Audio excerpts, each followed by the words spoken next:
បើសិនជាច្បាប់មិនអាចនាំមុខនៅយុត្តិធម៌បានតើការសងសឹកដោយគ្រឿងឯងគេអាចចាត់ទុកថាជាឃាតកម្មដែរឬទេ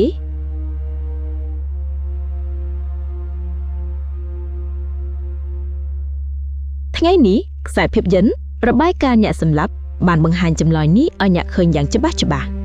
វាជារឿងអំពីវេជ្ជបណ្ឌិតម្នាក់ដែលមិនជួយសង្គ្រោះមនុស្សទេផ្ទុយទៅវិញគាត់ប្រើវិជ្ជាជីវៈរបស់ខ្លួនដើម្បីយកកំបិតទៅប្រឆាំងនឹងអ្នកជំងឺ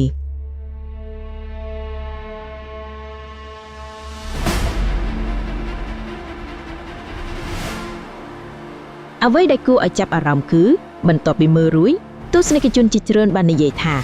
បើគាត់រស់នៅសម័យបុរាណគាត់នឹងជាវីរបុរសធ្វើការជួយមនុស្សដោយយុត្តិធម៌យើងត្រូវការមនុស្សបែបនេះសូម្បីតែមានអ្នកខ្លះគិតថាមិនទាន់គ្រប់គ្រាន់ទេ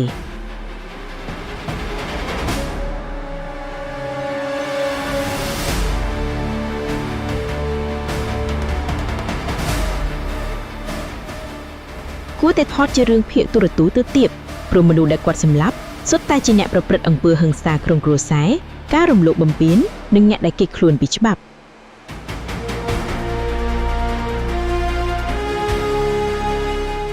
ដូច្នេះសំណួរនេះកើតឡើងបើអ្នកជា victim អ្នកនឹងទទួលការព្យាបាលពីគាត់ដែរឬទេ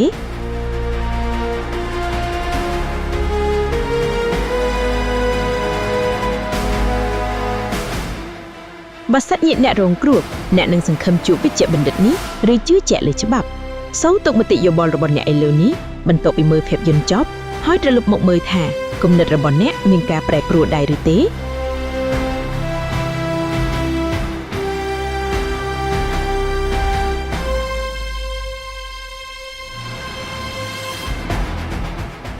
ទោះជាយ៉ាងណាចំណុចដែលគួរឲ្យភ័យខ្លាចបំផុតវិញត្រូវបានលាក់នៅក្នុងឃ្លាមួយនៅចុងរឿងមិននិយាយច្រើនទៀតទេបន្ទាប់នេះយើងនឹងរួមគ្នាបើកបង្ហាញរបាយការណ៍អ្នកសម្លាប់នេះថាតើវាកត់ត្រាព័ត៌មានលម្អិតនៃអំពើឃាតកម្មឬជាភាពងងឹតនៃធម្មជាតិមនុស្សដែលមិនអាចមើលឃើញបាន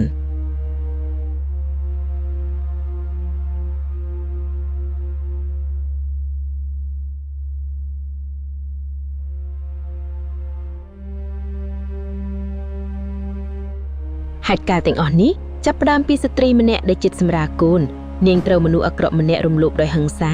ទោះបីកូនកើតមកដោយសុវត្ថិភាពក៏ដោយស្ត្រីនោះវិញបានកើតជំងឺផ្លូវចិត្ត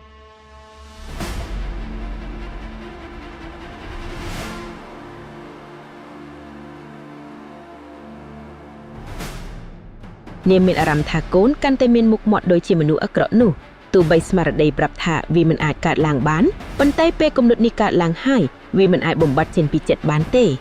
សម្ពាធផ្លូវចិត្តយ៉ាងធំធេងធ្វើឲ្យនាងមិនអាចប្រឈមមុខនឹងជីវិតបានចុងក្រោយនាងបោកកូនលោតចុះពីជាន់ទី18ដោយផ្ទាល់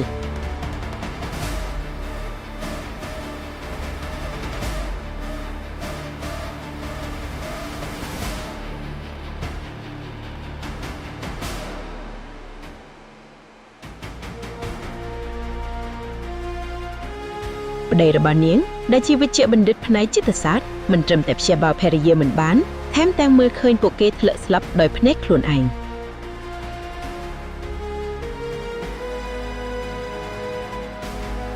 ចំណែកឯអ្នកប្រព្រឹត្តអំពើហិង្សាដែលសារតែមានលិខិតវិនិច្ឆ័យថាមានជំងឺផ្លូវចិត្តត្រូវបានផ្តន្ទានាត្រឹមតែ4ឆ្នាំប៉ុណ្ណោះ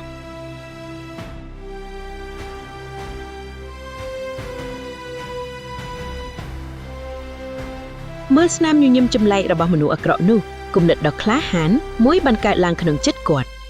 ចំណាយពេល4ឆ្នាំសិក្សាសៀវភៅកាយវិភាគជាច្រើនដើម្បីកម្ចាត់គូប្រជែងដោយវិធីឈឺចាប់បំផុត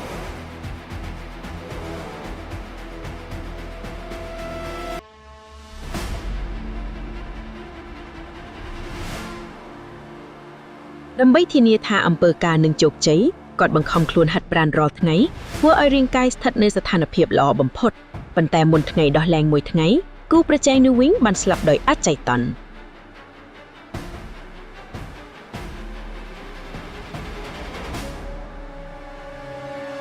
វាដូចជាអ្នកយកជីវិតទាំងមួយទៅភ្នួនលើគម្រោងមួយធ្វើការថែមម៉ោងអត់ដេកលាក់បាំងអ្វីៗទាំងអស់ហើយនៅពេលគម្រោងបញ្ចប់ត្រៀមរាយការណ៍ជូនថៅកែគម្រោងនោះវិញត្រូវបានលុបចោលភ្លាម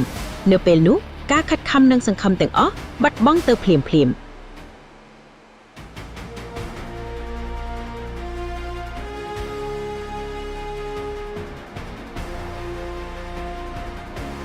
នេះជាអារម្មណ៍របស់ចុងថៃនៅពេលនោះលទ្ធផលបែបនេះធ្វើឲ្យគាត់មិនអាចទទួលយកបានទេការតស៊ូក្នុងចិត្តរលំរលាយគាត់ឲ្យពឹងផ្អែកទៅលើថ្នាំរាប់ដូចជាសាកសពដើរទៅមករហូតដល់អ្នកជំងឺម្នាក់បានបង្ហាញតួនាំឲ្យគាត់រកឃើញគោលដៅជីវិតឡើងវិញ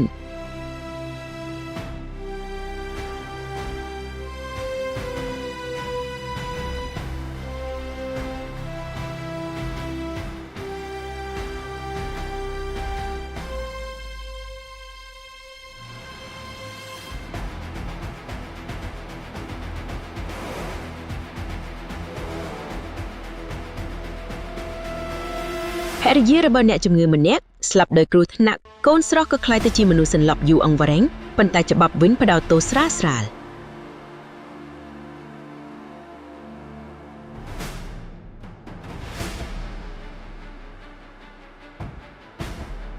មើលឃើញអ្នកបង្កហេតុរួចដោយសេរីកំហឹងដើរលើស្មារតីគំនិតតែមួយគឺសម្លាប់គាត់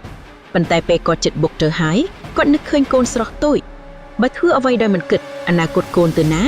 ចុងក្រោយគាត់ធ្វើបោកបង់គំនិតនោះ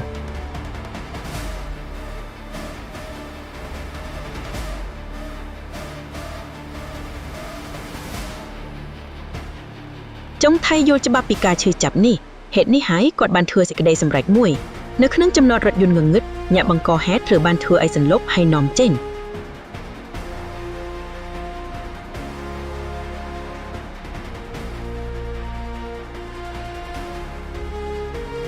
ឈើក្រតคล้ายទៅជាឧបករណ៍ជំនួសស្ថានសួគ៌គាត់ជឿថាការវិនិច្ឆ័យរបស់ច្បាប់មិនមែនជាការផ្ដន់ទនាទេធ្វើឲ្យគាត់សន្និដ្ឋានថាយុត្តិធម៌បានស្លាប់ទៅហើយ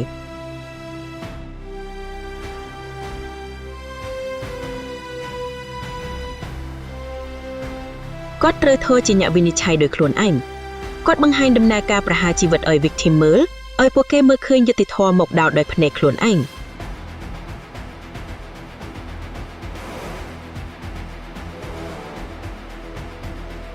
ការឈឺចាប់និងសេចក្តីស្អប់ដែលសន្សំមកច្រើនឆ្នាំត្រូវបានបញ្ចេញចេញស្នាមញញឹមដែលបាត់បង់យូរក៏ត្រឡប់មកវិញអារម្មណ៍ការរំដោះនេះមិនត្រឹមតែបំពេញចិត្ត victim ទេថែមទាំងបំពេញភាពទំនេរក្នុងចិត្តចុងថៃផងដែរ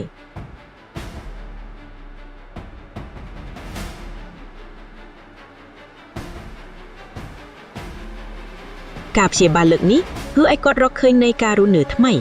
គាត់ចង់យកការសម្លាប់ជាវិធីព្យាបាលដើម្បីបំពេញតម្រូវការអ្នកជំងឺកាន់តែច្រើន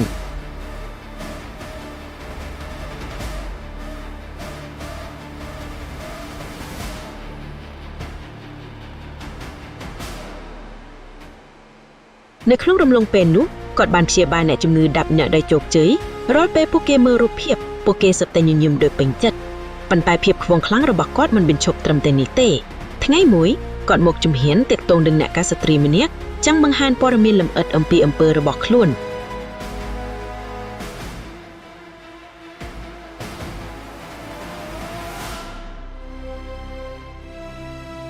មនុស្សធម្មតាណាមួយបើសិនស្ដាប់រឿងបែបនេះច្បាស់ជាមិនជឿទេប៉ុន្តែនារីម្នាក់ឈ្មោះសានជូវិញដែលឈ្ងៀនឃើញឱកាសផលប្រយោជន៍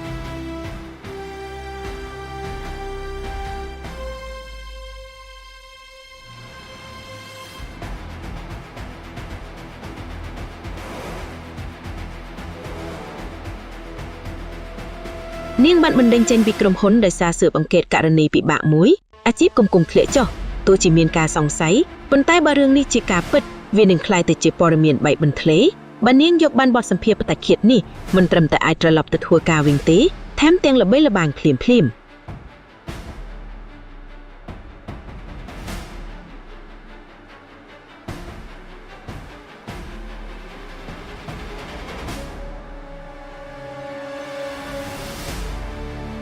នៅក្នុងពិភពអ្នកកាសស្ត្រីសូម្បីតែមានឱកាសត្រឹម1ក្នុង 10000ក៏គួរមករៀមសាកមួយដងប៉ុន្តែផែនការម្នាក់មានតម្រូវការតែមួយគឺមិនអាចរាយការណ៍ទៅប៉ូលីស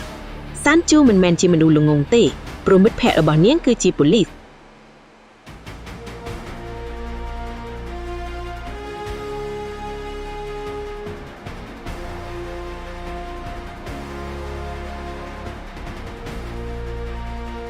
ដូច្នេះពេលមកដល់សន្តាគារនាងបានដំឡើងកាមេរ៉ាសម្ងាត់បើមានហេតុការណ៍អាសន្នមិត្តភក្តិនៅខាងក្រោមអាចចូលជួយភ្លាមអ្វីត្រូវបានរៀបចំរួចហើយនាងរងចាំអ្នកសម្លាប់ដោយចិត្តរំភើប តែអ្វីដែលនាងមិនដឹងគឺថាចាប់ពីជើងឈានចូលសន្តាគារនេះមកនាងបានធ្លាក់ចូលអន្ត្រាប់ដែលអ្នកសម្លាប់រៀបចំយ៉ាងប្រយ័ត្នប្រយែង